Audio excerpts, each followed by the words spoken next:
This bill does not respect the parents' right to raise their children the way they want. This does not respect a person's right of belief and freedom of religion. It definitely, absolutely does not provide for the safety and security of the individuals, because it denies at its very core the ability for somebody to actually select their own healthcare plan. Hi, this is Doug Sharp, host of the National Leadership Briefing, and this is the Midweek Touchpoint. Now, this is a special Midweek Touchpoint this week because it is absolutely critical that we pay attention to this specific information that I'm going to be sharing today. It is probably one of the most egregious missteps by people or politicians that I have seen since I have been doing what I am doing. And it is very important that we do not let this go by unnoticed. Now, I want to just clarify right off the get-go that you've heard me say this before, that if we as an organization and the people that serve you ever find ourselves chasing legislation through the House of Commons, in other words, if we find ourselves in our movement chasing a piece of legislation, trying to catch the attention of our members of parliament and going, hey, but, you know, we don't think that's a good idea. And well, we want you to vote this way. As our organization and the strategy that we deploy, we believe that that is not where we should be. We want to always try and get out in front of the wave of change that's happening. And we do that by putting the right politicians in the right seats, in the right legislatures, and in the right governing houses of our land. And so we don't have to chase legislation in a perfect world through the House of Commons, because we should have confidence that the people that we select to represent us in government are going to respect our authority as parents to raise our children the way we want.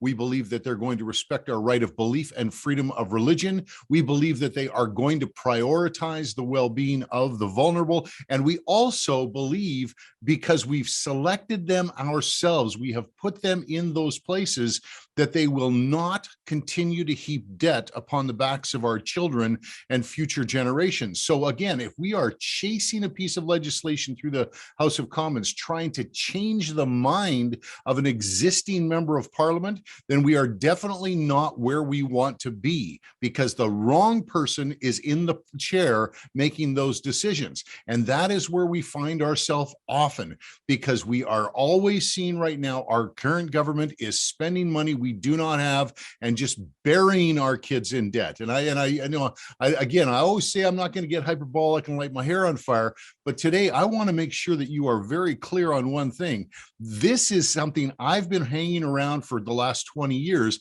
and I've never seen it worse than I'm seeing it today.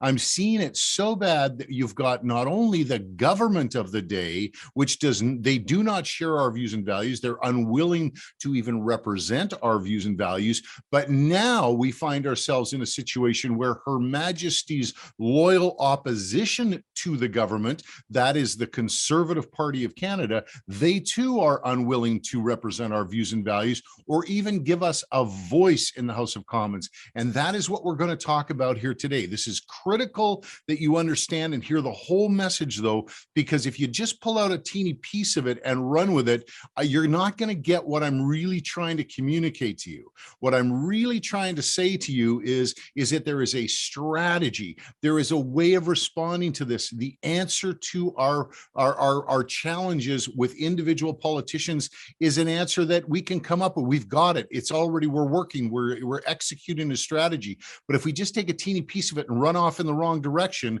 we are not helping ourselves in completing the mission that we have before us. So hear the whole message to understand what it is I'm about to say to you. Now, in the training that we do on the National Leadership Briefing, we are always talking about understanding the process that legislation goes through in the House of Commons so we can hold our politicians accountable to that process. A bill, for example, a piece of legislation, a legislative proposal, enters the House of Commons, and it is presented and it's read, the piece of legislation is read, and it is voted on at what they call first reading. It is the first opportunity that a member of Parliament will have to actually raise their hand and cast a vote as to whether it dies and goes away or it continues through the rest of the process and works its way into becoming law of the land.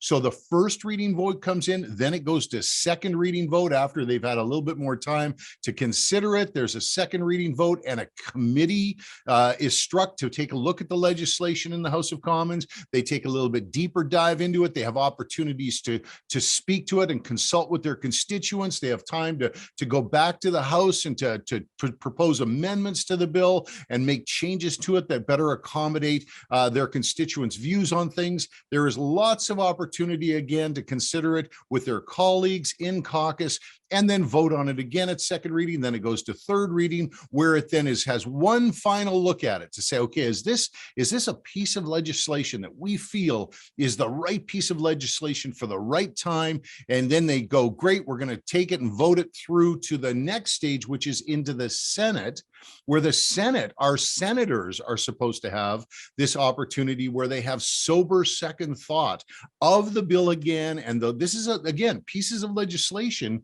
are very important because they become laws, and laws become the things that are enforced on the ground in our society. It's the things that the police officers build their enforcement programs around. It's really important that it's good law they're passing, that it is important that it's meeting the need of the community, that it is not too heavy-handed, that there's no government overreach, that it respects charter rights and freedoms. There's all sorts of considerations. So that sober second thought in the Senate is really important that they do that. But herein lies the challenge, is that we've just had a situation in the House of Commons where our members of Parliament, the Conservatives, Bloc, NDP, Liberals, everybody, even the one or two Green Party, whatever they're doing anyway on the backbench, they even voted, they even gave unanimous consent to move a piece of legislation from the very beginning of the stage all the way through the House of Commons, skipping all of these very apparently they might consider them very mundane and challenging and time consuming and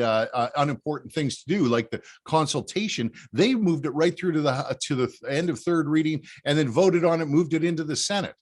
Now, so there's no opportunity for us to again comment, consider, invest our input into it and participate. And they moved it right through the House of Commons. And this bill in particular that I'm talking about is a bill that speaks directly to a parent's authority to raise their children the way they want. Now, they're going to come back with these little platitudes and say, you know, because, and I'm telling you this because I've gone through the process. I have a relationship with my member of Parliament. I know all these guys. I've seen their templated letters. I've seen them coming back out at us and sharing us, well, this is why we did it. And all these great, you know, we respect parental authority. Of course, parents can, there's nothing in the bill that was going to disrespect parental authority. You know what? I've seen it all, but they're wrong. They're lying to you.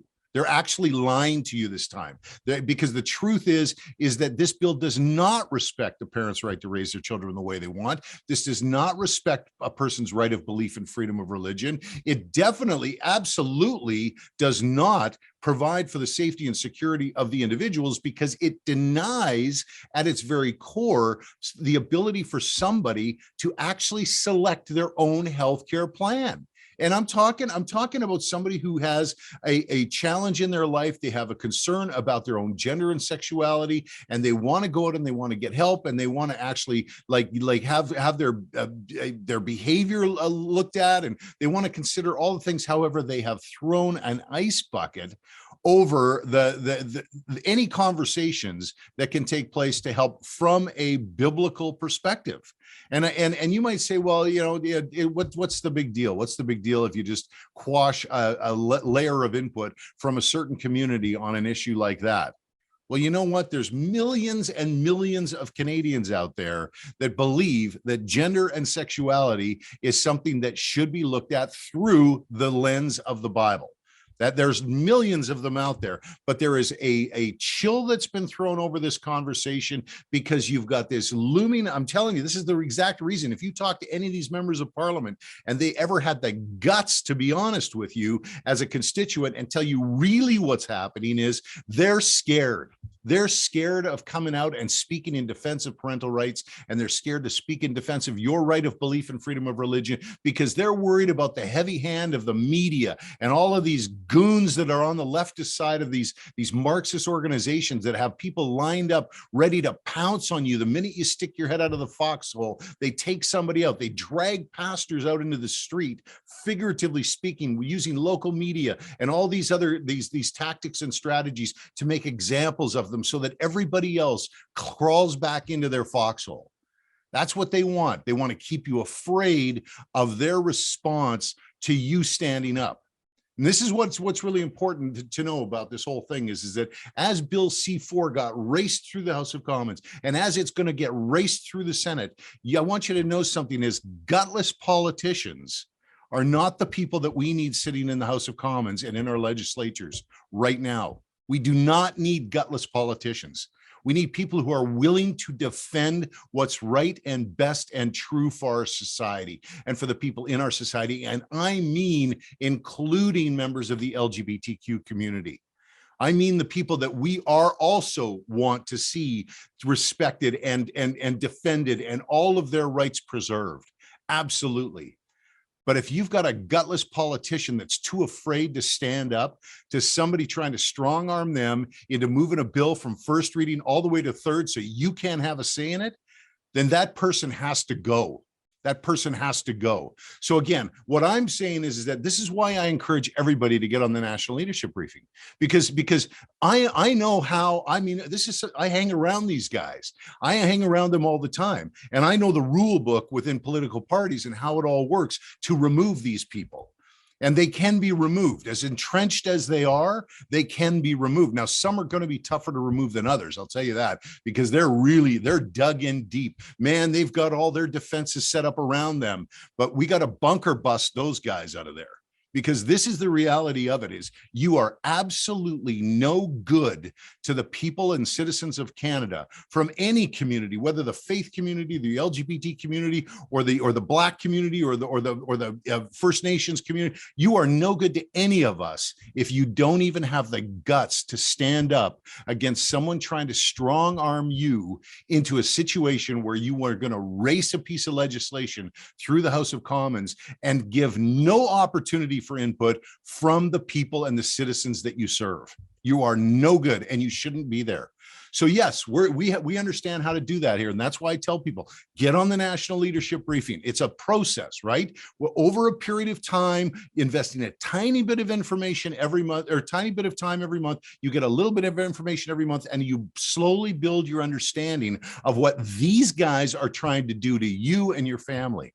Because right now there is a number of them that are actually focusing as hard as they can on actually breaking and busting up our nation. And if you don't believe that's true, that's just because you haven't been seeing what I've been seeing and what all these other Canadians that have been watching have been seeing. Because we've been on the national leadership briefing every single month. We've been getting the midweek touch points, and we stay in touch with people who honestly are out there fighting for you. I don't get paid by those guys. I don't get paid by any of those guys in Ottawa. I don't have their fancy accounts. I don't get driven around in the backseat of a car. I'm not sitting back there going, take me here, take me there, like they are. Because I'm actually here on your side of the ledger. I don't have a political calculus in front of me where I make my decisions based on how much heat I'm going to get or not going to get. I base everything on what we call the four pillars. I look at everything through the lens of the four pillars. Does this piece of legislation respect your authority as a parent to raise your children the way you want? Well, if it doesn't, then that piece of legislation goes. It needs to be amended or it needs to be voted down. It's as simple as that. I don't have to worry about reading through a political calculus. Or does it disrespect your right of belief or freedom of religion? Does it actually deny you the right to believe what you believe? It's so simple for me. I live this very simple and easy life. It's all about serving you. And I'm telling you right now, there are a group of politicians now in our nation at both the federal, the provincial, and even the municipal level, sadly, that really honestly don't understand that they are government and there are limits to their jurisdictional authority in your life. And they cannot step over their jurisdictional limit of their authority anytime they want. So here's what we need to do. We need to, first off, we need to hold to account Her Majesty's loyal opposition who failed to stand up against this egregious misstep, this egregious crime of not opposing. I mean, the royal opposition, Her Majesty's royal opposition, the Conservative Party of Canada in the House of Commons decided we will not oppose. Well, then if you're an opposition that refuses to oppose, then I say, see you later. So first thing we're going to do is we're going to stay the course. Now, on the national leadership briefing right now, we've been really calm and respectful about the fact that members of the Conservative Party may want to replace their leader. I think it's time to step that up a few octaves and actually get on the bandwagon of replacing the leader. Let's just play out that process. Come on the national leadership briefing. We're going to be talking about it almost exclusively for the next little while because we've got to replace the leader. And when I say we, I mean the members of the party, and you can be a member of the party too, and you can have a say in that. And you want to know what? You can pick the next Prime Minister of Canada. You can actually be the person who picks the next Prime Minister of Canada. So let's do that. Let's pick the next Prime Minister of Canada, get good leadership in there. Second thing we're going to do is we're going to really try in this next 72 hours, because I think that's all the time we've got, to try and get the Senate to understand how absolutely wrong it is for them to have a bill dropped in their lap that has had no consideration in the House of Commons. Now, as much as they're going to tell you, by the way, oh, well, this is a bill that's very similar to another bill that was looked at before, so it's had lots of consideration. And, don't believe any of that. No, every time a piece of legislation comes in the House of Commons, it's a brand new bill. There's minor amendments. You could say, yeah, but we want an opportunity.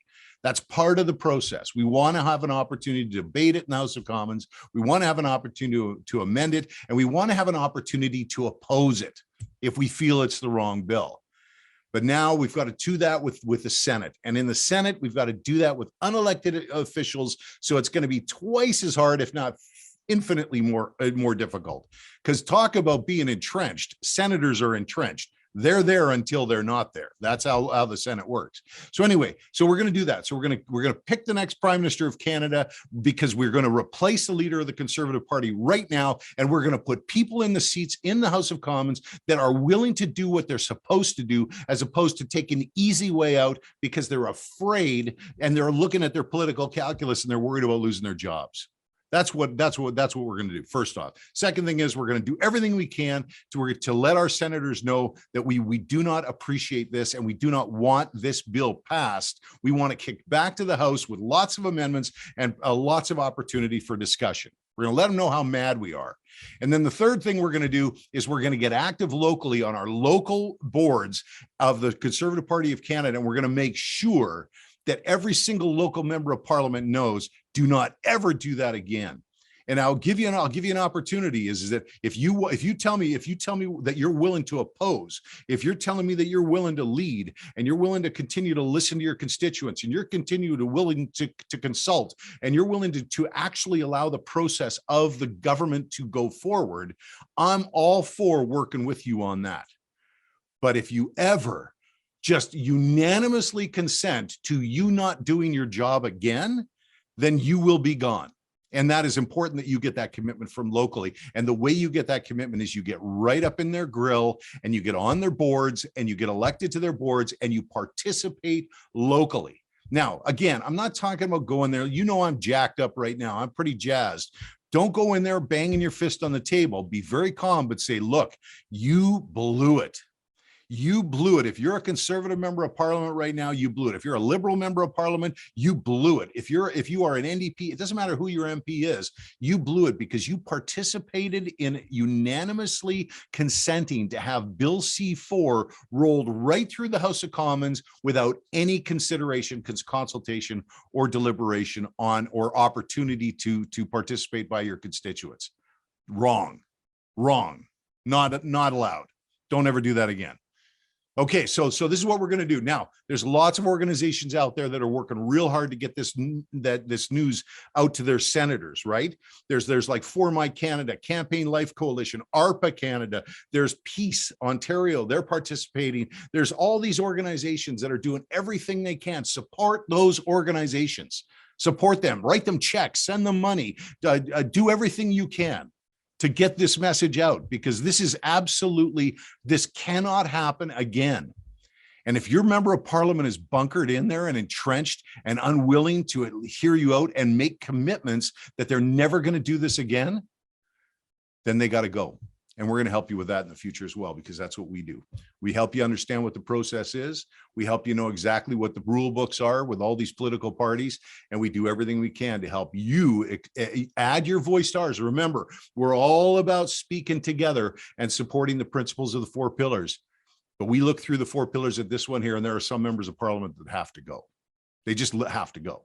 And so we're going to work to remove them from office. Okay. So I hope that's helpful today. Thank you so much for letting me talk to you today. This is super important. All right. So great. Thanks so much for your time today. God bless you in what you're about to do. Get in touch with those organizations. If you're on For My Canada's list, remember Campaign Life Coalition. If you right now, an organization right now, if you're any of these organizations that are helping you have your voice heard, get in touch with them. Just plug in, learn. You pay attention. This is not a time to not pay attention. Things are happening fast. And you know what? They're counting on you not paying attention. That's another thing too. I've got to tell you, this is my last comment. I'll wrap it up. I've been in meetings, political meetings before, where they actually make decisions and factor into the decision their understanding of the fact that only a certain segment of the population is going to pay attention. How about that? They measure your apathy. They actually calculate your apathy, and they factor it into their decision-making process. Well, factor this into your decision-making process is we're paying attention now. You got our attention. You take away, you do something like what you just did with Bill C4, ramming that through the House of Commons and fired into the Senate and lighting fires under all your senators to pass it right away. You do that, you got our attention. We're not apathetic anymore. We're paying attention. And we're watching you, and we're going to replace some of you because you know what? Because you're not going to change. Some of you refuse to change. You're too entrenched. We're going to bunker bust you out of there too. But we're going to focus on the leadership right now, and we're going to focus on the senators right now, and we're going to focus on getting on our local boards right now to make sure we have a say locally. Those are the priorities. Anyway, thanks so much for your time today. God bless you. God bless your family, and God will continue to bless this great nation of Canada, no matter what our members of parliament do in House of Commons. Thanks so much. Bye for now.